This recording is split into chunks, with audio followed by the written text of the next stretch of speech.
I'm recording now. Hi, everybody. Welcome. My name's Rachel. I'm the coordinator for the Lakes Free Living Labs Network and a PhD student, health sciences at Lakehead University. And we're here for a mini meetup. And sort of, in a way. So we're here to introduce the Houghton Hub. Erika, I'm going to pass it off in a minute. We'll take over and share about the Houghton Hub. And I know we often do this, and you might recognize everyone's name on the call, which would be fantastic. But if you could put in the chat what hub you're associated with. So that might be Thunder Bay, Duluth, Sault Ste. Marie, or Houghton. So did I say that right? I hope so. Anyway, so if you're associated with one of those four, go ahead and plug it in. If you'd like to do more of an introduction of yourself, feel free to do that as well. Your choice. And you can read through those and see where people are joining us from today. Our next, this is my final announcement, then I'll just turn it over. Our next mini meetup is not quite scheduled yet. It's going to be about digital storytelling, the second or third week of May with Lindsay and Gavin and Laura Wiper and possibly one of her students in Sault Ste. Marie. So we're looking forward to that. And when that's nailed down, I will send everybody an email and a link and all those good things. So that's all from me. Erika, go ahead and share with us and let me know if you need anything. That looks great. Okay, and you can hear me okay, the two classic. Can you see my screen? Can you hear me? The lines of our past year. Well, thank you so much for inviting me here today. And the Houghton Hub, we're really excited. So to getting the feet on the ground and membership increasing here. My name is Erika Vye, and I'm a geosciences research scientist at the Great Lakes Research Center, which is incredibly difficult to say once, not even 5 times fast. And I'm also part of the University Indigenous Partnerships Program at the Great Lakes Research Center. And so today I wanted to provide an overview of the Houghton Hub, share some of the partners that have been invited to become members, and some of the projects that are happening that, of course, will be explained in much greater detail at future meetups. And just a little bit of the lay of the land. I think it's really important for us to, we zoom in from all these other places, but I really wanted to make sure there was some images that could help sort of place you here and entice you to visit. And we look forward to seeing you come here at some stage when we're able to do that. I also thought it would be a good thing to highlight some of the issues that are impacting our community. And really that's this intersection of ancient geologic processes, the lake itself, and then how people have interacted with that. And that does sort of set the stage for some of the work and the projects that are ongoing here in our community. And I will take just a few minutes to briefly highlight some of my research interests that, and I'd be happy to elaborate on any of those at a future meetup as well. So the Houghton Hub,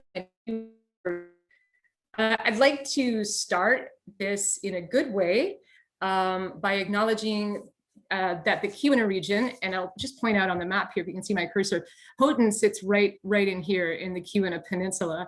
And this area is acknowledged as the ancestral, traditional, and contemporary lands and waters of the Anishinaabe, the Three Fires Confederacy of Ojibwa, Ottawa, and Potawatomi peoples, and their more than human relatives, which is incredibly important to note. So you'll see here, this is the Keweenaw Bay Indian Community Reservation that was established through the Treaty of 1854. And so the Keweenaw is in the area, the ceded territory that was established by the Treaty of 1842, the treaty with the Chippewa, and also known as the Copper Treaty. And we'll talk, as a geologist, I'm going to embed all kinds of geology throughout this presentation, which also sort of helps set the stage for where we are and some of the issues that we're impacted by. So yes, 11 Lake Superior bands of Chippewa Indians call this territory home. So I wanted to share that with you. And again, I mean, we're looking at the network. We have the lake that connects us, and as I'll explain a little later, the geology is connecting us in many ways. And of course, the passage of people and the cultural heritage connects us as well. As we know, the Anishinaabe have settled in all of these regions. So that's really important for us to note. So Michigan Technological University It was founded in 1885, and again, pulling on that geology, the reason the university is there, this area of the United States is one of the most well-mapped areas in the country, because there was 11 billion tons of native copper that were taken out of this region. And so the amount of mapping is incredible. And so the university actually started as a geological and mining engineering school, and then has since evolved to many other disciplines, of course. The campus sits here on the Keweenaw Waterway. Keweenaw is Ojibwe for place of passage. So there's a portage that goes through, and I can show you on a map a little later what that looks like. But this waterway kind of snakes its way out just past these hills. You would come out onto Lake Superior. So just to give you an idea of how close we are to the lake, we have 466 faculty, 1,124 staff, and nearly 7,000 students, which is mostly made up of undergraduates, as you can see. I am housed at the Great Lakes Research Center, and what I love about the center is that it's really interdisciplinary. So we have, people that are in social sciences or in geology or biology and engineering, and everyone can bring their fields of expertise to partner on research that focuses on aquatic ecology and ecosystem dynamics, or marine engineering and technology, aquatic resources, and those human dimensions. And something I'm particularly interested in, the education and outreach aspects of some of these things. So there's vast partnerships that are sort of brought together through the Great Lakes Research Center. And then that, of course, extends into community partners as well. And so I've just put up a few of the logos of some of the community partners that have been invited to be part of this network. And so sort of working with people to understand more about the network and the opportunities that are there to learn more about your work across hubs. So I'm really excited. And I see that Lloyd Westcoat is here. She's representing the Lake Superior Stewardship Initiative that is really focused on place-based education and hands-on learning, where students will tackle their own research problem in their area, address a community need, and then work with their community and experts to resolve that problem. And so I really love the work that they're doing. And we work with the MySTEM network as well for education, the Western UP Planning and Development Region, the Invasive Species Program, many conservation groups like the Keweenaw Land Trust, the Keweenaw Bay Indian Community, and then the National Park Service. In our region, we have Keweenaw National Historical Park, and also Isle Royal National Park, which is closer to Thunder Bay Hub. And I personally, as a Canadian, think it should be Canadian, but it is actually part of Keweenaw County and part of Michigan. Looking again at all of the different themes and types of projects that are happening across hubs. Food systems and sovereignty and food sovereignty is a big theme here in our region. And I'm in the next few months, it would be great to get some of the representatives to come in and talk about the Western UP Food Systems Collaborative, the Dead White Indian Indigenous Garden Program, and more recently, the National Science Foundation Build and Broaden Food Sovereignty Symposium and Festival, which I'll mention in just another moment. Also, as Lloyd is here with Lake Superior Stewardship Initiative, they partnered with the Portage Health Foundation in our area and have created so many community gardens within our region. It's really wonderful to see all the great work. So certainly some synergistic activities across hubs. This seems to be a really big part of what the network is focusing on. Energy, a few ideas. We have the MyCares project, which is based here at Michigan Tech, which focuses on sustainability and energy sovereignty. And so I know for the Duluth Hub, that would certainly be something to connect on climate. John Landers is a network member, and he's doing some really great work on the impacts of climate on lake temperature and ice, but also some awesome stuff on marine weather observations and forecasting.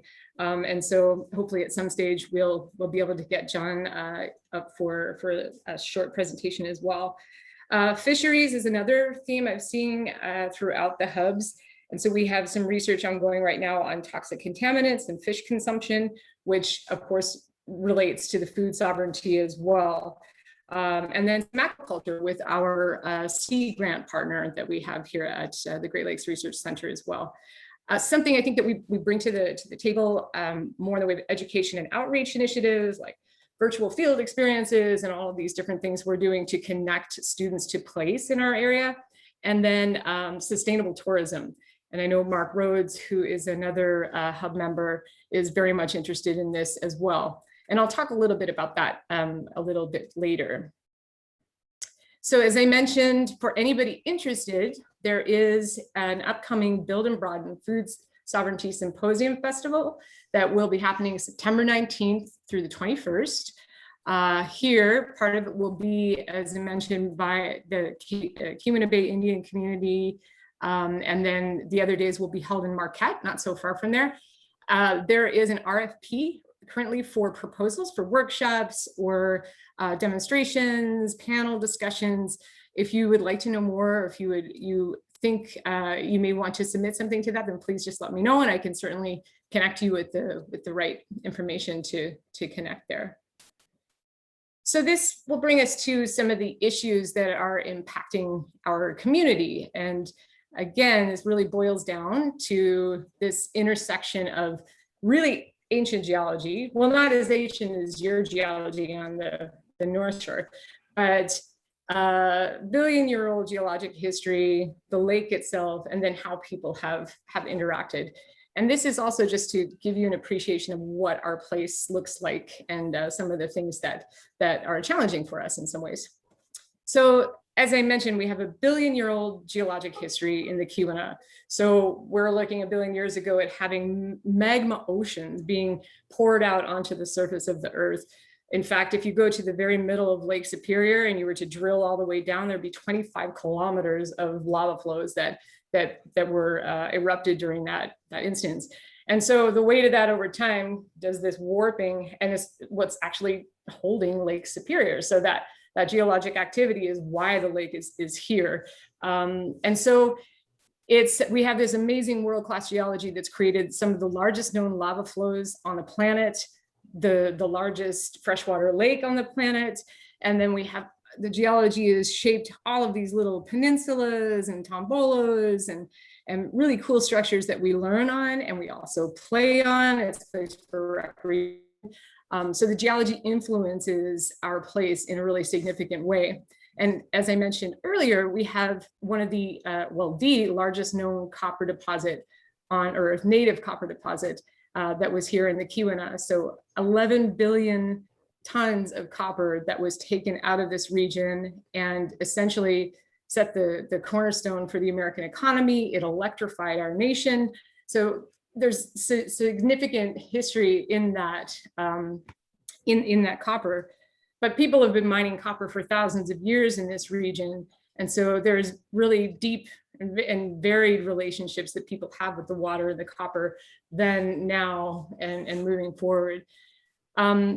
We have the oldest metal workings in the Western Hemisphere. So some research suggesting 7,000 years, which to me is so incredible. And it's something that we don't really celebrate in our region for some reason. We talk more about like what happened from the 1840s on and not recognizing that this is copper country for thousands of years, not just when Douglas Houghton discovered copper in 1840 as a state geologist. So also the Anishinaabe Nation in this region. And then we have this immigration of this diaspora of Europeans who came to work in the mines in the late 1840s.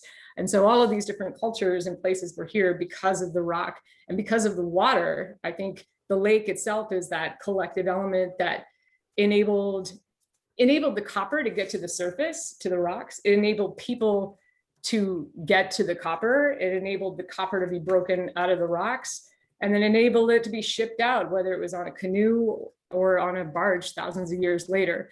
So the rock connects us. The water has a very, very big influence in our area as well. And when, not if, but when you visit, you will see many, many different structures and things that are remnants of this mining era. It's impossible to miss. And in fact, you'll see signs, everything is Copper Country Veterinarian, Copper Country school district, everything has copper somehow embedded. But again, we want to ensure that people realize that it's been copper country for thousands of years, not just in this very recent past. But you'll see things like derelict mining infrastructure, huge poor rock piles. And then this image at the top left is something called stamp sands. And this is a really important photo. And I'm going to talk about this in just a few moments on how this is currently impacting our community. Stamp sands, if you held them in your hand, would feel like kitty litter in a sense. Imagine a rock like you're seeing here in this photo being crushed and into fine pieces like this kitty litter. And then there's no exit strategy back in that time period. So everything was just sluiced out into the lake. And so this region had about 30 cubic, what just happened? 30 million tons of stamp sands that were deposited into Lake Superior. And so that has some implications for things that are happening in our communities today. So things that our community are currently experiencing, and I'm sure in other hubs and other parts of the lake, fluctuating lake levels, which of course are not uncommon. We know we have high and low periods, but we're also being sort of buffeted by these increased severe storms with the intensity and the frequency of those, particularly at a time of high lake level, though it's dropped this year, I've noticed. So that has some impacts on coastal erosion, which I'm sure many of you are experiencing around the circle as well. But to talk a little bit more about the dynamics of shoreline migration, I want to show you this image that was put earlier, the stamp sands at a place called Gay. And so this is, if we're in the Keweenaw Peninsula, we're right about here on the map of where this place is located.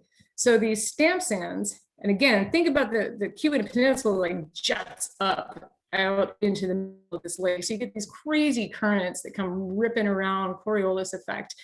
And what that does is moves and shifts these stamp sands that had been put there 100 years ago, and they start moving down the coastline. So you can see so Gay is up here. That's where this photo is taken. And that stamp sand is moving down the coastline. And I can't see it because the bar is over it, but there's a little breakwater there, and you can see where there's white sand and then there's black sand to the north. And so this is a really, really big deal. Another sort of layer of complication to this, if you look at the Buffalo Reef, this is a major spawning ground for whitefish and lake trout in Lake Superior. And this is impacting the fisheries in some way because these stamp sands are covering this spawning ground and not enabling the fish to spawn and populations to grow. And so this has significant impact for the Keweenaw Bay Indian community, who rely on this for commercial fishing and subsistence fishing. But as they identify as fishing people, this also impacts their cultural identity. And so there's many projects ongoing in our community that are addressing this what I would say is unique or endemic to our part of the lake because of this mining activity. So again, these unintended consequences. And so here's another instance of the stamp sands. And this, we're just down here at the Lance at the Lance Reservation.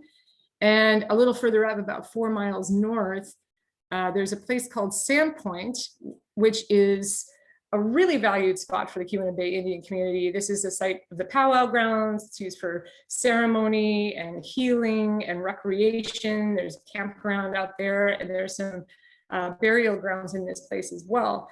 And medicine chest. There's many, many different things that people use for subsistence uses in our community.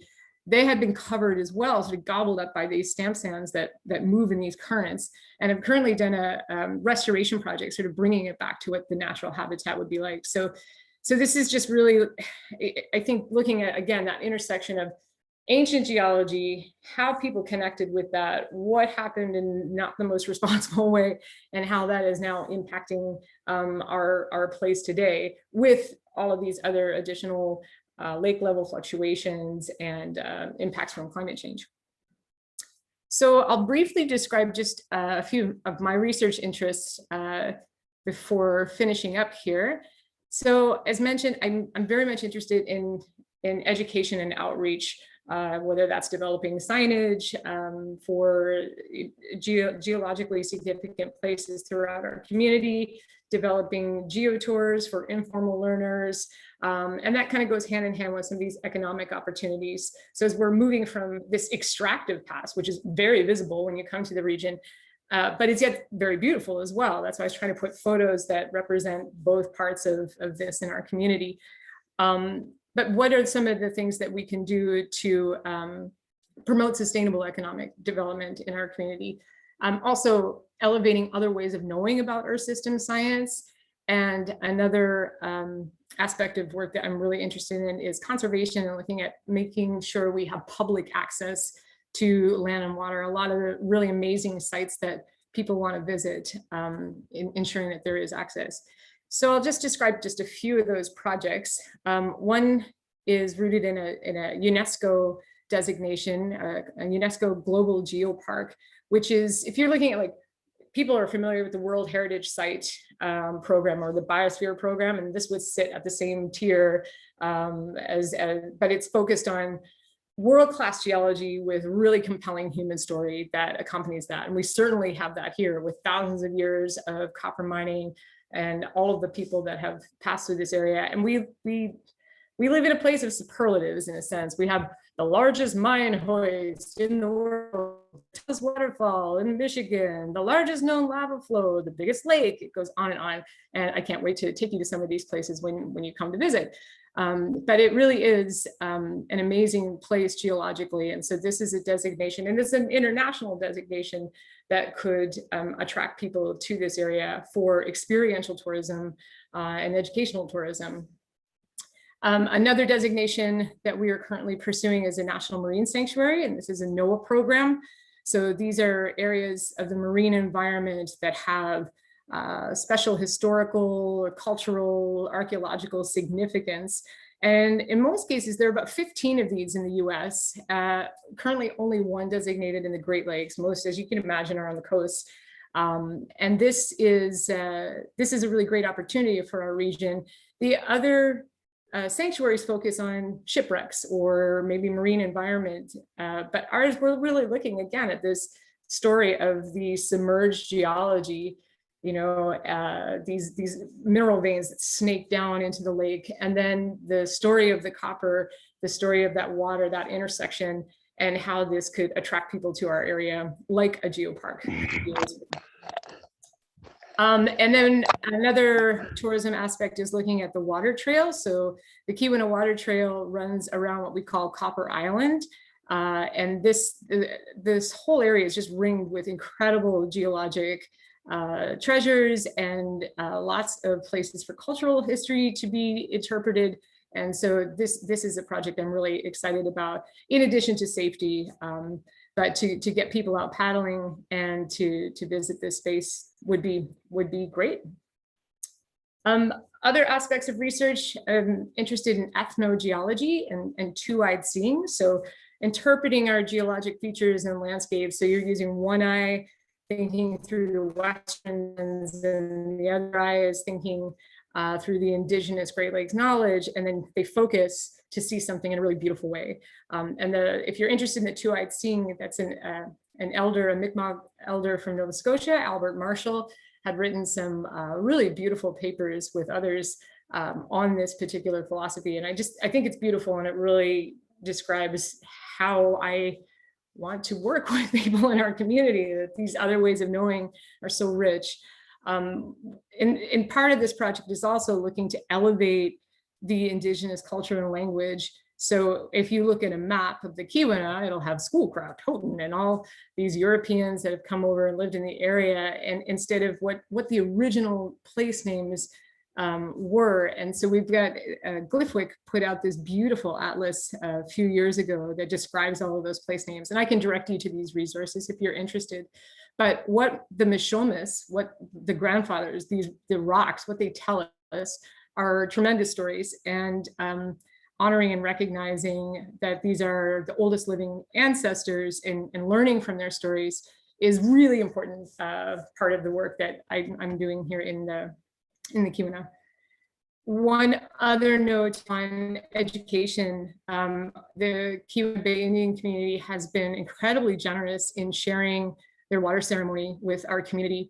And so the water walks are a really, for me, an incredible way to connect our community to build stewardship and appreciation and awareness for the lake. And just understanding that it's not just there, we have a direct relationship. It's not just a connection, it's a very, very, very beautiful relationship. And so the water walks are just a wonderful way to bring people together. And again, a lot of these things that I'm just kind of flying through some of these, but would be happy to talk in more detail at another time. So I'll stop there and I'll say, thank you so much for coming and having a listen to what we are going to be doing. I ran through a ton of projects from other community partners. Again, having those partners come and present at another time would be a wonderful way to get to know each other and each other's work. So thanks so much.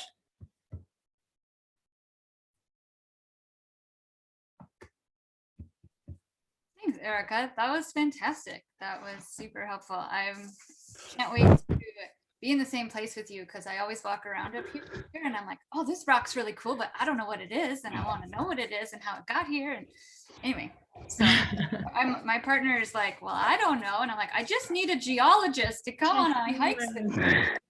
You need a botanist and a geologist on every hike, and then you know what's going on. Great.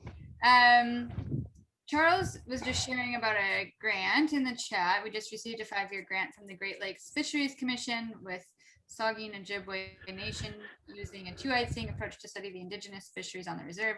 I'd love to chat with you more about how you are connecting Western science with indigenous knowledge later. Yeah. Charles, did you want to ask a question with that, or were you just sharing for later? Well, I was just, there's so many things there. That was amazing. Thank you so much. I feel like we've talked around a lot of these things, and it was just great to kind of get a focus. And there's so many things you mentioned that I want to follow up with you and everyone else there on.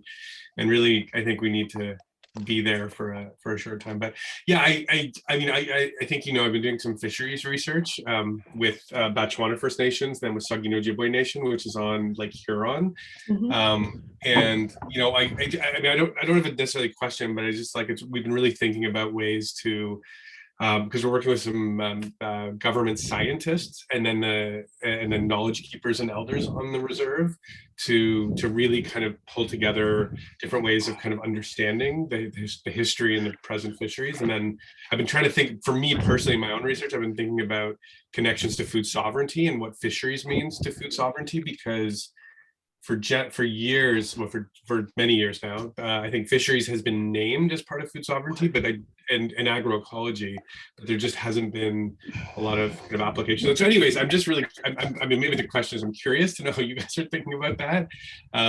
But obviously more than just a quick question, I'd love to talk to you and folks there about it. And I think, so the fisheries question is something I would direct you to Val Ganu, who is at the Great Lakes Research Center as well. And they're actually, she's heading a project that's looking at exactly that, like looking at fish consumption data and working with indigenous knowledge holders, and then, as you say, a Western scientist perspective, and putting together knowledge sets and data sets. I'll send you the link to the project that she's working on. It's on the Sea Grant website. You can find it. And so that would be a great connection for that project if you're looking to learn a little bit more about what she's doing. Mm-hmm. Yeah, and I think it's interesting. I wanted to name the Great Lakes Fishery Commission specifically because it's a binational organization. So, and you know, they funded the project specifically because of the two-eyed seeing approach. So I think it's really important. I mean, I'm also thinking about like how to take some of the work we're doing on different sides of the, you know, border and really kind of try to inject it more into these larger institutions that, you know, in theory by design should be thinking about, you know, how to like, they're not kind of limited by the border in some ways. So it might be interesting, like this two-eyed seeing approach might be something that could be really kind of injected into their way of doing everything down the road, because they do have a lot of money and influence. So I agree. I think that's a really good idea, and that's something that, you know, through the University Indigenous Community Partnerships program that we have at the Great Lakes Research Center, and Val and I are kind of coordinate that. She's the director of that program, and that's part of that work is okay. Well, how do we elevate Indigenous knowledge at an academic institution, and how do we work with timelines that differ somewhat? To be accommodating and understanding that it's, you know, it's not the same in every institution. There are Earth timelines, there are institutional timelines, and, you know, they can get a little blurry sometimes. So yeah, I think doing that kind of thing is really helpful. So. Thanks. There's been lots of comments in the chats about other folks who are using that approach, which is really lovely, or looking to do it. And I think that's exciting. If folks, anyone who hasn't been with us before, we just kind of open it up for a chat at this point for the next 20 minutes. So feel free to just unmute and ask a question, or if anyone who's added in the chat wants to elaborate on that, feel free.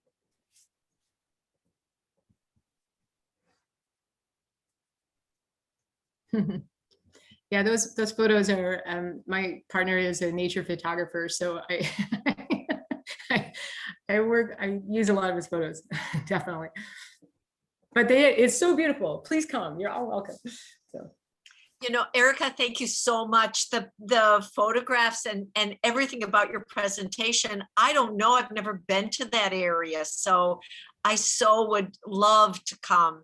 And yeah, I feel so stimulated about, you know, what we might do, you know, because over here, the UMD hub of this is located, you know, in the Center for Social Research, which is in anthropology, you know, now framed. And so some of the things you're doing with, you know, or ethnogeology and things like that are things we could connect with in a really significant way. But I just feel like suddenly we have some really great opportunities here to work together on things. So very exciting. And especially this, exactly how you've carried out the two-eyed approach in both at Thunder Bay and your hub would be, you know, that would be the learning piece, I think, for us here at this hub.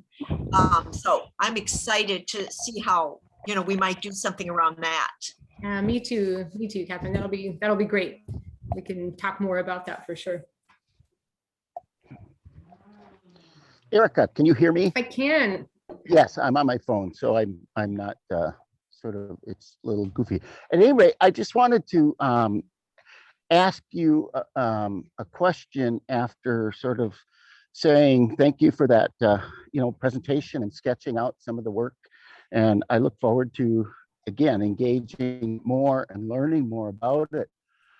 I'm curious how institutionalized you find a kind of ethnogeological approach is, and sort of the level of integration in a formal institutional way among scientists that you work with for that kind of revolution, you know, in terms of integrating into the kind of Western framework. I think at our institute, it's in a nascent stage, but there is a great deal of support for this work. I know the people that I'm working with fully support this and encouraging you to submit proposals that are focused on this work, which to me is really great. I look at other places like, I don't know if you're familiar with Steve Semkin. He's an ethnogeologist in Arizona, and he's really kind of paved the way for this in some ways for, like you say, the institutional sort of having more buy-in in that sense. So in other parts of the country, but not many, this is certainly happening. But I think we have a real opportunity within the network to do that, like we're saying, like dual credential. And Nairn, you had talked about having like co-teaching a course, you know, binational course in this as well. So I think there's a lot of room for it, and we can build that together. Right. I'm curious, you know, I raised that question in part because we share the legacy of extraction very significantly in and around Duluth, and we certainly are, in an aspirational sense, for sure, moving towards a more regenerative economy as opposed to a purely extractive one. But there's a lot of tension around that, and there's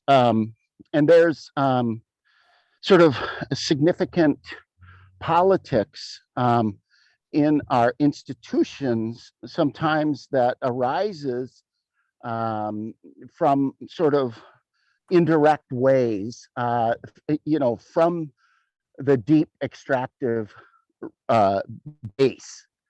And so, what we found is the progress is nonlinear, which it probably always is, but progress in terms of integration has gone back and forth because of how that extractive world rises up within our institution. Mm-hmm.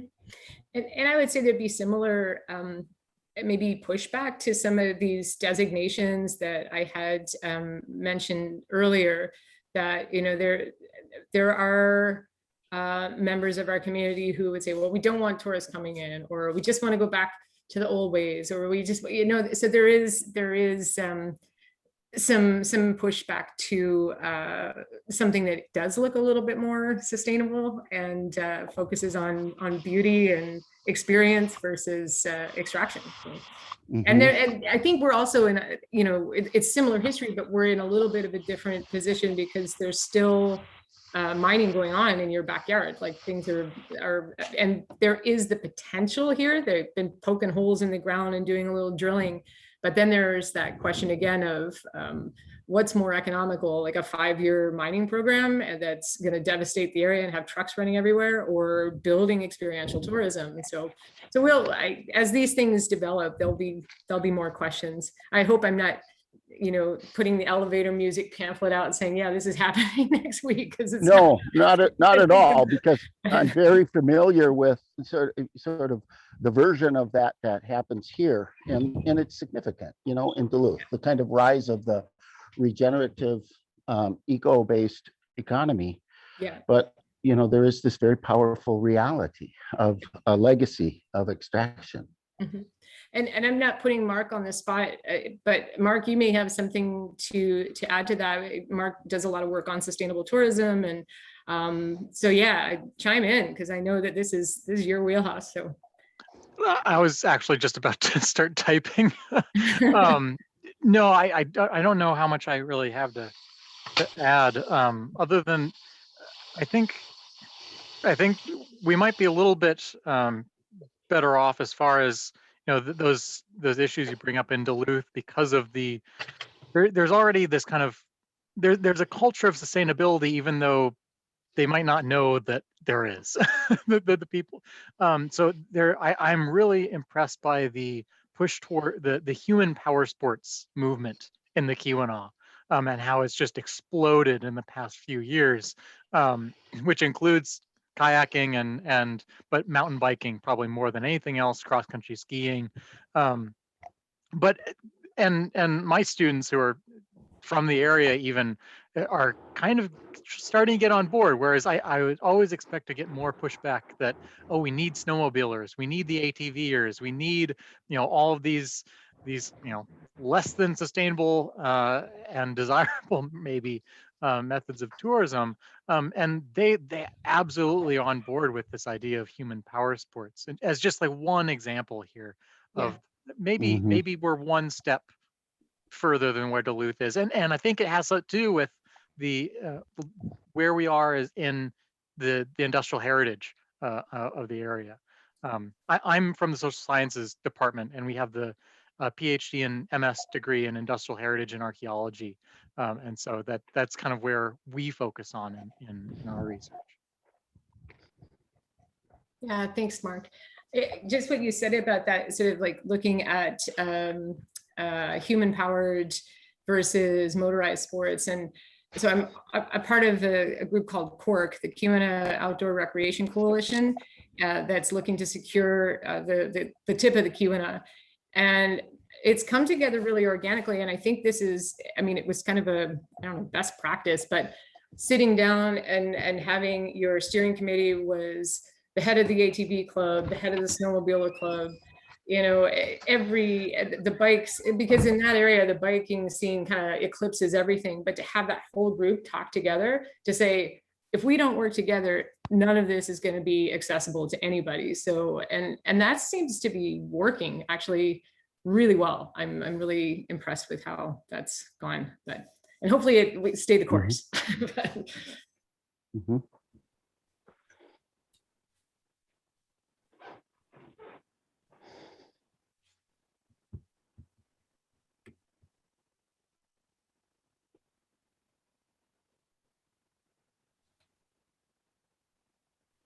Can I ask another question if there's no one else asking?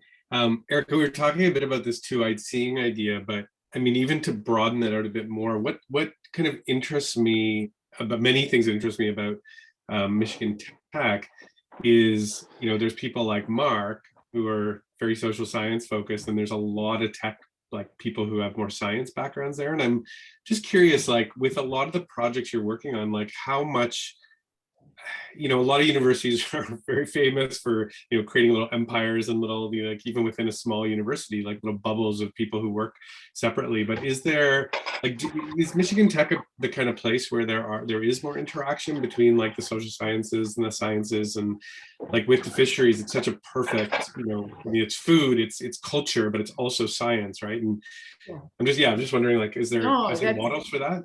That's, and I guess I kind of skimmed over that in the presentation, but that the Great Lakes Research Center it's kind of a hub for that. You know, you've got all of these different research projects, and the center is partnering with community partners and then federal partners, but the interaction between disciplines on campus is great. That's exactly the point. Like when you're looking at something like, okay, we clearly need a social scientist on this project, so you're sort of pulling from all these different departments, and that helps to do that.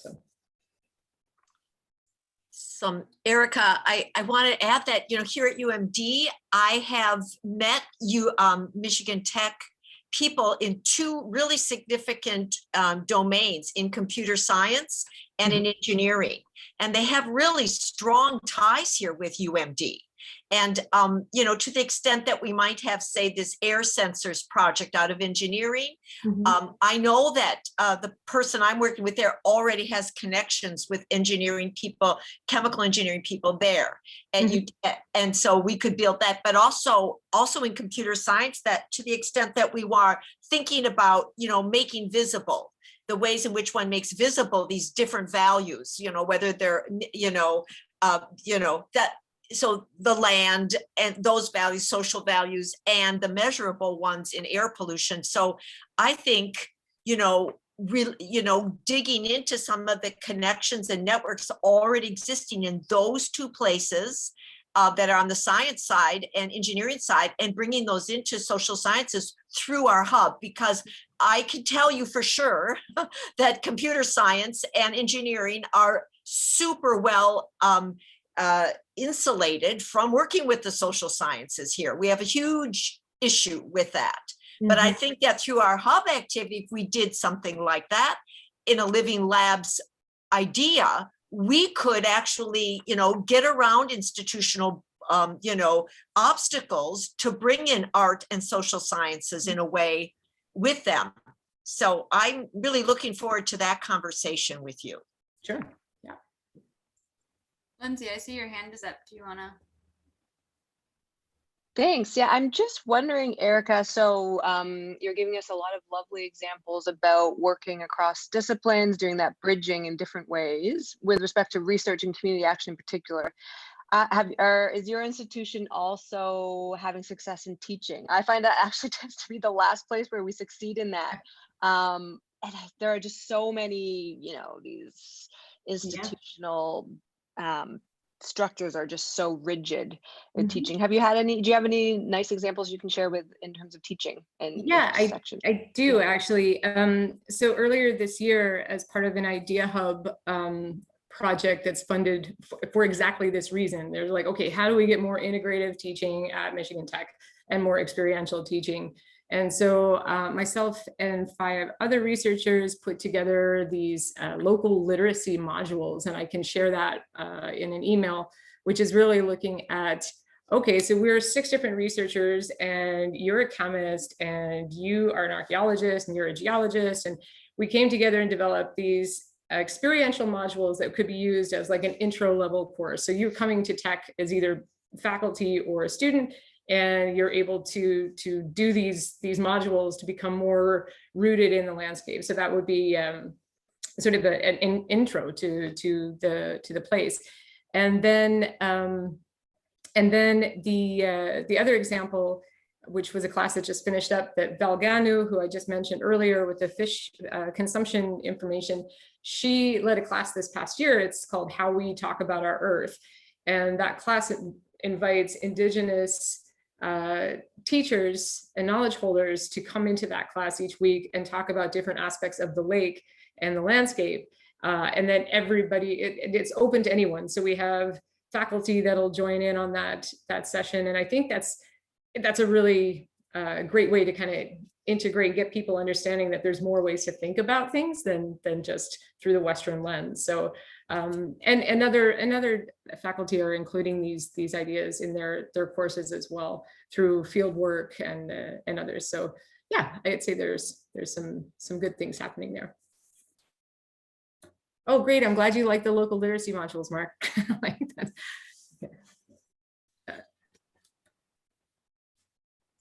That sounds awesome. Thanks for sharing about that, Erika. Yeah, Lindsay, your hand is still up, but I'm guessing it's a holdover from before. Yeah, sorry. Yeah, no Charles had asked, and it looks like Mark had started to answer, how non-Americans connect with research centers. Oh, to become a member. I'm not sure about becoming official member of the Institute, but I can check into that.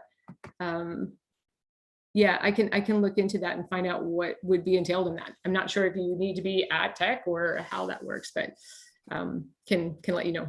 Yeah, I'm not I'm not necessarily interested in becoming a member. It's more just like connecting with people there, and I don't know how they work, or if there's like seminars or things, or through, I mean, obviously through you, yeah, like that's exactly part through of the myself, through John, through Mark. Yeah. So. Yeah, I don't need to connect independently. It'd be nice to maybe when we come down sometime to have a thing. Yeah, we can certainly do that, but I'll put the modules. I'm just going to pull this up and put the modules in the chat here if I can find them really quickly. Awesome, thank you. Yeah, lots of interest in that. And just so folks know, we haven't updated the Living Labs Network website quite yet with the Houghton Hub details. We wanted to learn a bit more and get some of that a little bit more finalized before we started posting things. So we will send that out when that's done. But anyway, so some of this information will probably be shared there, and this presentation in particular is being recorded and can be shared up on our mini meetup. Great list of records. Yeah. It also, I'll leave it open. Luckily, we've had a lot of time to chat, but I know people also don't mind a Zoom meeting ending a few minutes early and these days. So any final questions for Erika? Otherwise we can call this one. Gavin, yeah, go ahead.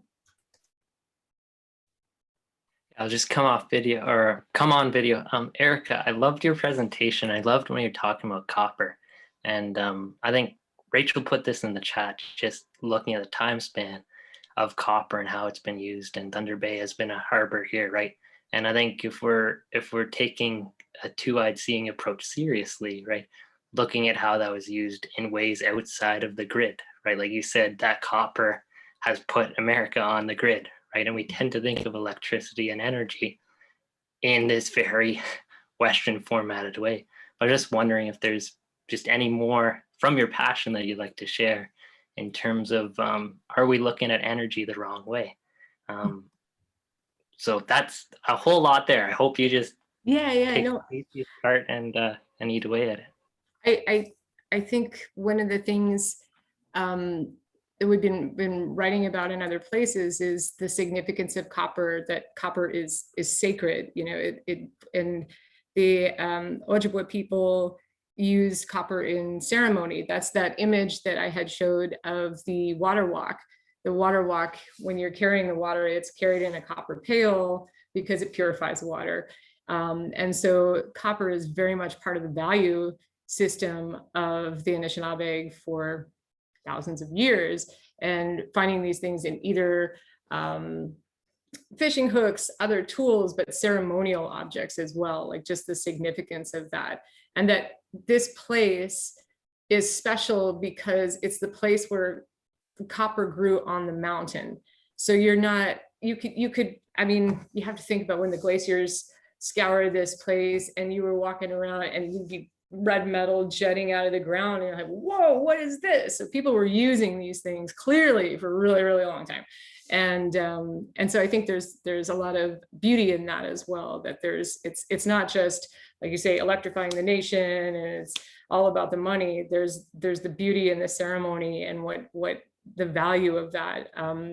The Medewin Lodge, which is not so far from here, closer to Lac Vieux Desert, uses, you know, copper to begin ceremonies. It's purifying. It starts there. So those other aspects of copper are really significant, and I think, yeah, need to be in. So thank you. I like that you asked that question. Yeah, and I just wanted to share too. There's a great movie made by a local here in Thunder Bay called Angelique's Isle, about Isle Royale and the copper there.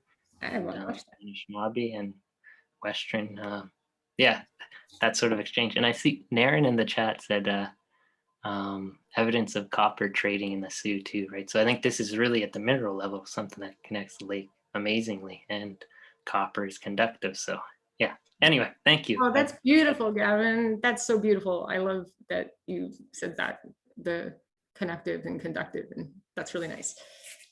I just, you know, I put in the chat that, you know, we had a major Minnesota Supreme Court case on copper just 2 days ago, because the largest copper mine in the world is, you know, being, for 10 years, they've been trying to build it here in northern Minnesota in these waterways. So we are, you know, so there's a huge fight around that right now, and a lot of framing.